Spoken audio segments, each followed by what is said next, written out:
Organización de la tabla periódica. Objetivo.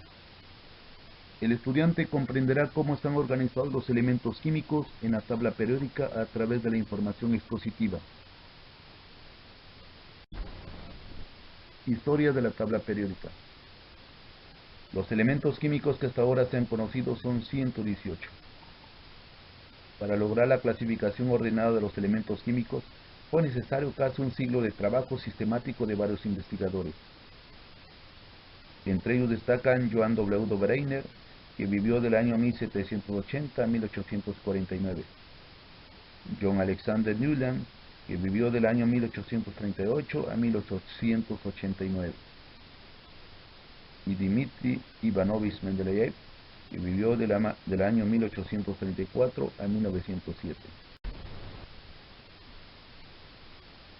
Las primeras informaciones que se tienen sobre los elementos químicos datan de 1766, cuando el físico inglés Sir Henry Cavendish descubrió el hidrógeno, y en 1783 el profesor francés Charles lo utilizó en el llenado de globos aerostáticos. A partir de esta fecha, el interés por el conocimiento de nuevos elementos aumentó considerablemente, de tal forma que en 1815 el investigador William Proust se dedicó a la tarea de acomodar grupos de elementos que fueran o tuvieran semejanza en sus propiedades. Este investigador propuso organizarlos de acuerdo con sus masas atómicas en forma creciente, tomando como referencia la masa atómica del hidrógeno. 2 años después, el químico alemán Johann Dobereiner encontró que ciertos grupos de elementos tenían propiedades similares en cuanto a sus características físicas y las reacciones que desarrollaban. Pero esos elementos presentaban diferencia en la masa atómica, que iba aumentando considerablemente. También observó que al agrupar 3 de esos elementos con propiedades similares, el promedio de la suma de las masas atómicas del primero y el tercero coincidían con la masa atómica del elemento intermedio. A esta forma de agrupar los elementos se conoce como tríadas de Dobereiner. De esta manera se obtuvo la primera clasificación sistemática.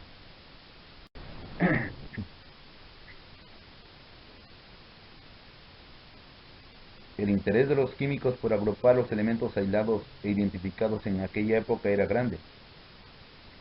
En 1866, John Newland, químico inglés, propuso ordenar los elementos de acuerdo con el número creciente de sus masas atómicas.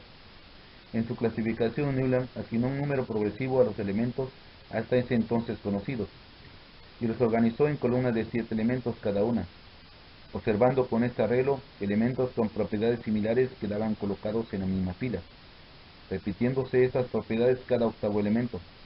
Newland llamó a esta manera de ordenar los elementos ley de las octavas. De tal forma que la ley de las octavas queda enunciado de la siguiente forma. Si se ordenan los elementos en función de sus masas atómicas, después de 7 elementos aparece un octavo, cuyas propiedades son similares a las del primero.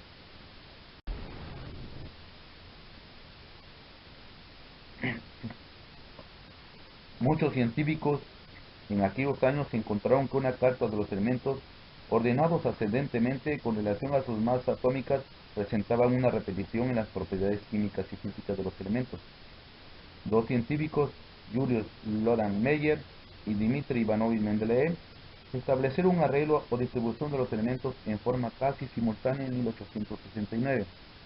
Meyer se basaba en las propiedades físicas y Mendeleev en las aportaciones químicas. La tabla periódica de Meyer la vemos en esta diapositiva, la cual estaba basada en sus propiedades físicas.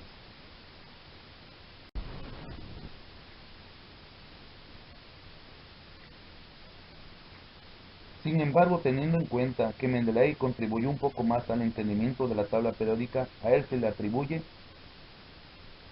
la ley periódica actual, el cual dice que las propiedades de los elementos son una función periódica de sus pesos atómicos, masas atómicas. Como veremos, esta ley tuvo que cambiarse después del descubrimiento de Moseley. El experimento de Moseley observó al hacer incidir rayos catódicos altamente energetizados sobre un ánodo de cierto metal. se producían los llamados rayos X. Estas radiaciones se descomponían en longitudes de onda que los componían, pudiéndose fotografiar sus líneas espectrales. En base a esto y cambiando la naturaleza química del ánodo, usando cada vez diferentes elementos, investigó 38 elementos diferentes, encontrando que existe una relación lineal entre la raíz cuadrada de la frecuencia de la línea espectral y el número atómico de cada elemento. En base a su experimento, Moseley definió el número atómico.